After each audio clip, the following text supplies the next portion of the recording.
Ladies and gentlemen, today we delve into a chilling tale that spans decades, a story of a brutal crime, a relentless pursuit of justice, and the remarkable advancements in forensic science that ultimately brought a killer to account. This is the case of Lucille Johnson, a 78-year-old widow from Utah, whose 1991 murder remained unsolved for over 2 decades. Lucille Johnson was a resident of a quiet neighborhood in Salt Lake County, Utah. Known for her kindness and active involvement in the community, she lived alone after the passing of her husband. On February 1st, 1991, her peaceful existence was shattered. Concerned neighbors, noticing that Lucille had not been seen for days, alerted the authorities. Upon entering her home, police discovered a gruesome scene. Lucille had been brutally beaten and strangled. The house showed signs of a violent struggle, but there was no clear evidence pointing to the perpetrator. Investigators were perplexed. The crime scene offered little in the way of leads. However, one peculiar detail stood out. Scattered around the living room were small, colorful Lego pieces. Lucille did not have young children or grandchildren who visited regularly, making the presence of these toys inexplicable. Despite this odd clue, the case went cold, and the identity of Lucille's murderer remained a mystery. Years turned into decades, and the case of Lucille Johnson seemed destined to remain unsolved. However, in 2013, advancements in DNA technology provided a glimmer of hope.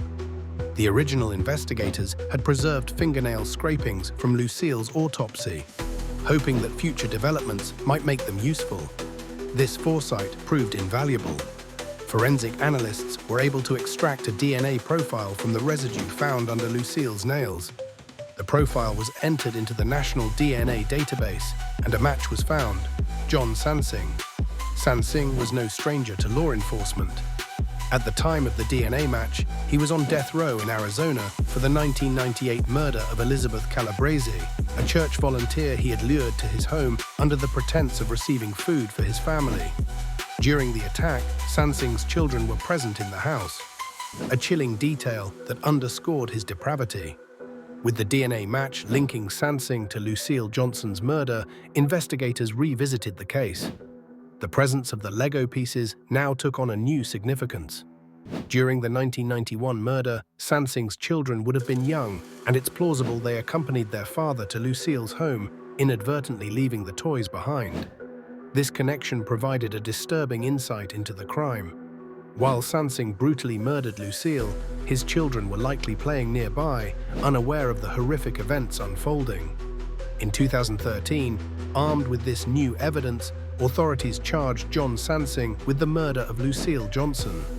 The case highlighted not only the brutal nature of Sansing's crimes, but also the remarkable persistence of law enforcement and the power of forensic science in bringing long-overdue justice to victims and their families.